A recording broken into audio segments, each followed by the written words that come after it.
बिहार विधानसभा चुनाव परिणाम के बाद विपक्ष के हाथ में करने के लिए कुछ खास नहीं है।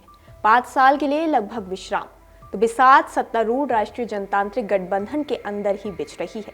खड़मास बात खेला होगा। नमस्कार, मैं पंकज श्रीवास्तव और आप देख रहे हैं अमर उजाला। बिहार में जैसे युद्ध के पहले की शांति दिख रही है। हालांकि बिसात पर मोहरे सेट किए जा रहे हैं। मोहरों के लिए माहौल बन रहा है। यह सब राष्ट्रीय जनतांत्रिक गठबंधन यानी एनडीए में चल रहा है। एक और जहां बिहार विधानसभा चुनाव परिणाम में 202 के मुकाबले 35 पर सिमटे महागठबंधन के हाथ में करने के लिए कुछ खास नहीं है, तो वहीं दूसरी ओर एनडीए के अंदर वर्चस्व की लड़ाई अब विधान परिषद और राज्यसभा में दिखेगी। पहली बारी विधान परिषद की आएगी, लेकिन राज्यसभा के लिए भी बिसात पूरी गंभीरता से बिछाई जा रही है। फिलहाल विधान परिषद की बात करें, क्योंकि बिहार की नीतीश कुमार सरकार के एक मंत्री के लिए यह अस्तित्व का प्रश्न है, तो मंत्रिपरिषद विस्तार की रूपरेखा के लिए यह जरूरी है।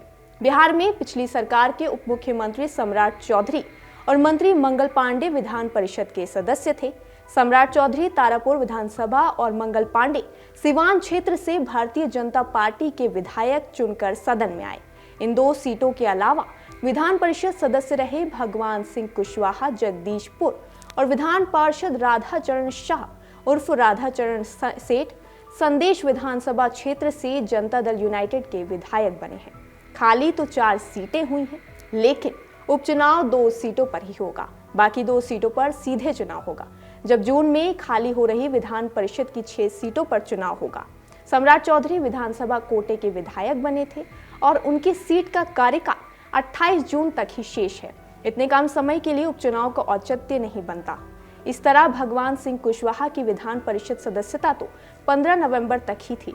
उसके एक दिन पहले वह विधायक बन गए। यानी इन दोनों सीटों पर अब चुनाव ही होगा, जब 28 जून को खाली हो रही विधानसभा निर्वाचन की 6 सीटों पर चुनाव होगा। मतलब 28 जून को खाली होने वाली सीटों पर जब चुनाव होगा, तो विधान परिषद की 8 सीटों के लिए विधायक मतदान करेंगे। विधानसभा में 202 विधायक एनडीए के हैं, इसलिए यह चुनाव बस औपचारिकता होगी। इस कारण यहां प्रत्याशी घोषित होने की कवायद ही बाकी रहेगी। यानी कि 2 सीटों पर उपचुनाव अभी होना है और 8 सीटों पर चुनाव 28 जून तक होगा। उसके बाद विधान परिषद की 8 सीटों पर चुनाव और 1 पर मनोनीत करने की प्रक्रिया 16 नवंबर तक होगी, क्योंकि इसका कार्यकाल इसी समय तक है। इसमें पटना, दरभंगा, तिरहुत और कोसी स्नातक सीटों पर चुनाव होगा। पटना, दरभंगा, सारण और तिरहुत शिक्षक सीटों पर विधान परिषद चुनाव होगा। विधान परिषद की किन 2 सीटों पर उपचुनाव होना है यह जान चुके हैं, तो आगे आपको बताते हैं कि खेला कहां है। मंगल पांडे के विधायक बनने से खाली हुई सीटों का कार्यकाल 6 मई 2030 तक है। राधाचरण शाह के विधायक बनने से खाली हुई सीट का कार्यकाल 7 अप्रैल 2028 तक का है। मतलब जो भी चुने जाएंगे करीब 26 महीने के लिए होंगे।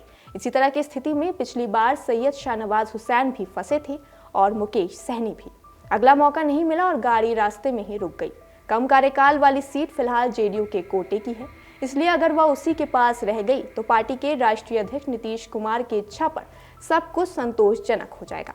लेकिन सभी को पता है कि मिलना जेडीयू से ही है कुछ, सो सेटिंग वहीं चल रही है। मई 2030 तक वाली सीट भाजपा के कोटे की है और जैसा कि अमर उजाला ने लोकसभा चुनाव के दौरान ही बताया था कि विधानसभा चुनाव में जेडीयू को छोड़ एनडीए के शेष घटक इस बार भाजपा के खाते से टिकट लेंगे, तो वही हो रहा है लगातार। विधानसभा चुनाव के सीट बंटवारे को फाइनल किए जाते समय ही जेडीयू को छोड़ बाकी दलों की पंचायत भाजपा ने की थी। इस बार भी गेंद उसी के पाले में है। एक ही सीट पर उपचुनाव होना है और यह सीट उपेंद्र कुशवाहा के बेटे दीपक प्रकाश को देना मजबूरी है। वह विधानसभा चुनाव में उतरे नहीं थे और मंत्री पद की शपथ नवंबर में ही ले चुके हैं। जून तक विधान परिषद चुनाव का इंतजार करना संभव नहीं है। मतलब यह सीट भाजपा को कुशवाहा की राष्ट्रीय लोक मोर्चा के खाते में देना मजबूरी है और अगर यह नहीं हुआ तो एक समय के बाद कुशवाहा के बेटे मंत्री नहीं रह सकेंगे। 6 महीने पूरे होते ही मंत्रिपरिषद से निकलने की मजबूरी होगी। ऐसे में एनडीए के बाकी दल राज्यसभा की सीटों के लिए भी साथ साथ बात कर रहे हैं और उसमें खेला ये है कि जनता दल यूनाइटेड में नीतीश कुमार अपने पुराने और संगठन के सबसे कद्दावर रहे साथी की वापसी को लेकर भी इच्छुक हैं। चिराग पासवान अपनी मां को राज्यसभा तक लाने की तैयारी में है। भाजपा के कार्यकारी राष्ट्रीय अध्यक्ष नितिन नवीन अभी तक विधायक हैं, लेकिन बिहार सरकार के मंत्री के पद से उनके इस्तीफे के साथ ही जैसे अमर उजाला ने उनके कार्यकारी रहने के आसार खत्म होने की सूचना दी थी, उसी तरह राज्यसभा भेजना भी भाजपा के लिए मजबूरी है। इधर उपेंद्र कुशवाहा का राज्यसभा में कायम रहना उनके राजनीतिक करियर के लिए जरूरी है, जबकि जीतन राम मांझी विधानसभा चुनाव में कम सीटों पर संतोष के बाद अपनी पार्टी के लिए राज्यसभा की ओर नजर डाले हुए हैं। समझना मुश्किल नहीं है कि खड़मास के बाद होने वाले राजनीतिक खेला के लिए एनडीए के अंदर कितने स्तर पर बिसातें बिछ रही होंगी। इस पर आपकी क्या राय है, कमेंट सेक्शन में जरूर बताएं। और इस तरह की और खबरों के लिए देखते रहिए अमर उजाला।